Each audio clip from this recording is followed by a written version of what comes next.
Sintayong pastikan timnas Indonesia full time saat hadapi Brunei Darussalam.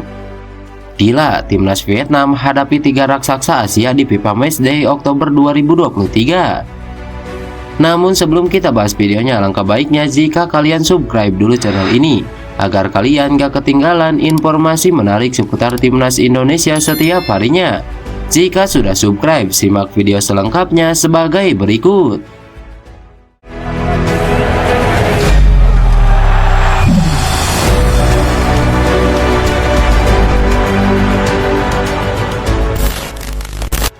Timnas Indonesia akan memulai persiapan jelang melawan Brunei Darussalam pada kualifikasi Piala Dunia 2026 pada 9 Oktober mendatang.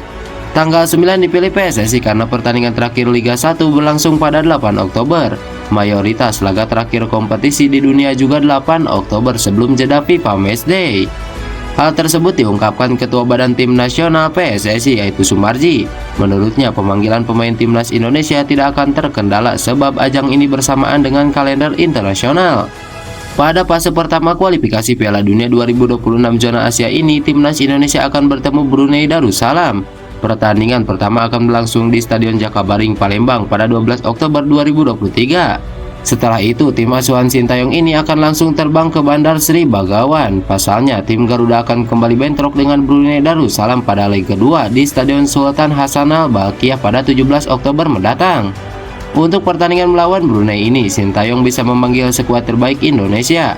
Pemain-pemain diaspora seperti Asnawi Mangku Alam, Sen Patinama hingga Elkan Bagot bisa dipanggil. Mengacu statistik, timnas Indonesia diyakini tak akan kesulitan melawan Brunei Darussalam. Sepanjang sejarah bangsa Indonesia sudah 11 kali bertemu Brunei Darussalam dengan hasil 7 kali menang, 2 kali imbang, dan 2 kali kekalahan. Sebagaimana diketahui, baru-baru ini timnas Indonesia mengalami krisis striker lokal untuk usia muda. Apalagi beberapa klub yang enggan untuk melepas pemainnya ke Garuda. Salah satu contoh kasusnya adalah ketika Persis Solo tak melepas striker Ramadan Sananta untuk bergabung ke timnas Indonesia U24 yang berlaga di Asian Games 2023. Timnas Indonesia akhirnya kalah dari Cina Taipei dan Korea Utara tanpa bisa mencetak gol, meski Dewi Fortuna masih memberi kesempatan lolos dari fase grup. Melihat krisis ini, Persis Solo akhirnya mau melepas Ramadan Sananta untuk menyusul timnas Indonesia di Cina. Ia langsung menjadi starter di laga kontra Uzbekistan. Sananta sebenarnya berhasil mencetak gol untuk timnas, tetapi gol dianulir wasit karena dianggap dalam posisi offside. Selain itu, Garuda nihil peluang dan akhirnya kalah. Banyak yang menyesalkan mengapa timnas Indonesia besutan Indra Sapri hanya bergantung kepada Ramadan Sananta. Padahal jika ditelusuri, Indonesia juga punya striker gacor berusia muda yang layak untuk dipanggil ke timnas dan bisa menjadi opsi ketika lini serang mengalami kebuntuan. Sosok itu adalah Bagus Kapi, pemain yang baru-baru ini mengukir asis untuk Barito Putra di Liga 1. Bagus Kapi baru saja membuat asis memukau dalam laga lanjutan Liga 1 antara Barito Putra versus Ran Nusantara FC. Saat Bagus Kapi menerima bola, sebenarnya ia dikawal 3-4 pemain Ran Nusantara FC. Tetapi striker berusia 21 tahun itu berani menggocek bola dan melewati lawan. Bagus Kapi akhirnya melewati 2 pemain bertahan Ran Nusantara FC untuk menyodorkan bola ke Gustavo. Mudah saja bagi striker asal Brazil itu meneruskannya menjadi gol. Meski hasil imbang 1-1, namun harus diakui bahwa Bagus Kapi menjadi salah satu aktor yang membuat lini depan Barito Putra bergeliat. Ketika video aksi Bagus Kapi diunggah oleh akun medsos Indosiar, banyak yang berharap agar striker berambut kribo itu bisa membela timnas Indonesia dan menemani Ramadan Sananta. Kabar baik datang dari salah satu calon pemain naturalisasi jelang timnas Indonesia versus Brunei Darussalam di kualifikasi Piala Dunia. Pasalnya, staf khusus Kemenpora Hamdan Hamedan menyampaikan update mengenai salah satu pemain naturalisasi incaran PSSI. Adapun pemain incaran yang dimaksud ialah Chairus Margono. Pemain berdarah Amerika Indonesia itu bahkan dikabarkan telah berprogres proses administrasi demi menjadi WNI.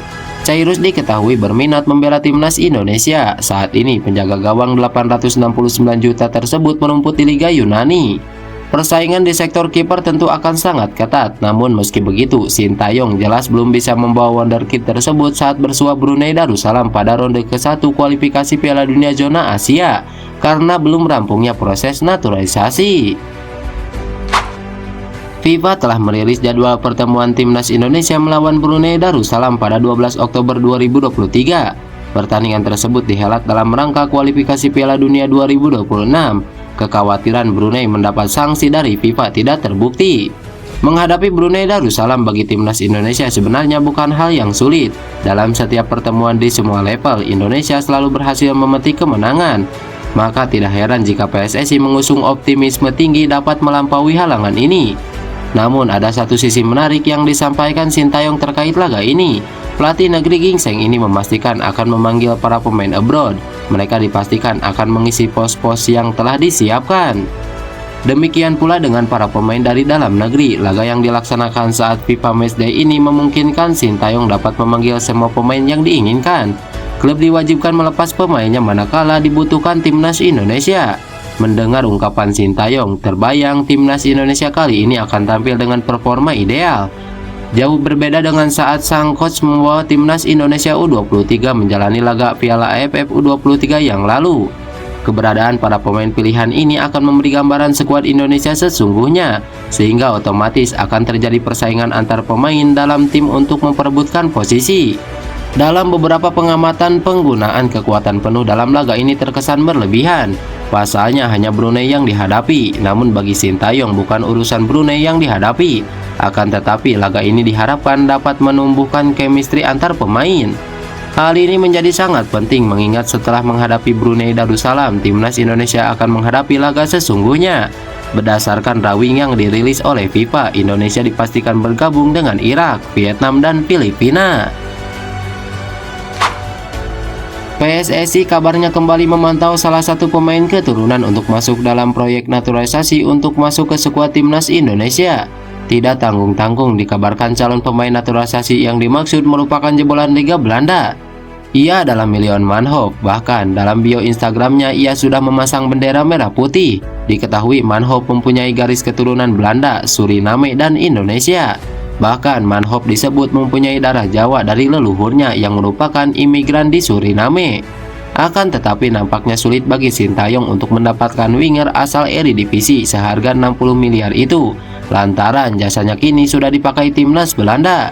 Tidak hanya itu, Sintayong dikabarkan juga mencari posisi pemain naturalisasi di lini depan yang subur untuk skuad timnas Indonesia. Bukan Bung Toel namanya jika tidak mengomentari tentang perkembangan sepak bola tanah air. Jika sebelumnya Bung Toel dikenal oleh netizen sebagai seorang yang senang mengkritik Sintayong, kini giliran Indra Safri yang kena semprot pengamat sepak bola bernama Tommy Welly tersebut. Hal ini telah ia utarakan melalui channel YouTube Gocek Bung Toel beberapa saat sebelum timnas Indonesia kalah dari Uzbekistan di babak 16 besar Asian Games 2023. Bung Toel menyebutkan bahwa kepercayaan diri yang ditunjukkan oleh Indra Safri sama sekali tidak sesuai dengan fakta yang terjadi di lapangan. Dalam hal ini ia merasa bahwa mantan pelatih Bali United tersebut terkesan membela diri setelah kekalahan atas Korea Selatan. Sebelumnya Bung Toel juga ikut mengomentari terhadap pencapaian Sintayong yang membawa 3 timnas Indonesia sekaligus lolos ke Piala Asia. Menurutnya hal ini bisa dipersembahkan oleh juru taktik asal Korea Selatan tersebut hanya karena ia mendapatkan kesempatan itu aja. Mengingat pelatih sebelumnya tidak diberikan wewenang untuk mengasuh timnas Indonesia senior dan timnas kelompok umur sekaligus. Namun dibalik banyak kritikan yang ia keluarkan, ia juga tidak lupa untuk tetap memberikan apresiasi kepada Sintayong atas pencapaiannya tersebut. Karena untuk meraih itu semua tentunya dibutuhkan usaha yang sangat maksimal. Timnas Vietnam telah mengumumkan daftar 33 pemain yang akan berhadapan dengan 3 raksasa Asia dalam FIFA Matchday Oktober 2023 mendatang. Pelatih timnas Vietnam Philipp Trosser tampaknya mengambil langkah yang mirip dengan pelatih timnas Indonesia Sintayong dengan memotong beberapa pemain senior dan memberi kesempatan kepada pemain muda. Timnas Vietnam akan menghadapi 3 pertandingan FIFA Matchday melawan lawan yang sangat kuat. Pertama-tama mereka akan berduel dengan timnas Cina pada tanggal 10 Oktober 2023, kemudian menghadapi Uzbekistan pada tanggal 13 Oktober, dan terakhir mereka akan menghadapi Korea Selatan yang merupakan salah satu tim besar di Asia pada tanggal 17 Oktober 2023. Meskipun menghadapi lawan-lawan yang kuat, Philipp Trosser tampaknya memiliki rencana berani. Ia memilih untuk memotong beberapa pemain senior dalam skuad timnas Vietnam. mengikuti jejak langkah yang diambil oleh Sintayong di timnas Indonesia sebelumnya. Dari daftar 33 pemain yang telah diumumkan, sekitar setengahnya adalah pemain dari timnas Vietnam U23 yang baru-baru ini berpartisipasi dalam kualifikasi Piala Asia U23 2024. Keputusan Trauzer untuk memotong pemain senior dan memberi kesempatan kepada pemain muda tampaknya adalah langkah berani yang dapat berdampak pada peringkat FIFA timnas Vietnam jika mereka mengalami kekalahan. Namun langkah ini juga dapat menjadi peluang untuk membangun mental dan pengalaman para pemain muda saat mereka dihadapkan pada tim-tim kuat di Asia.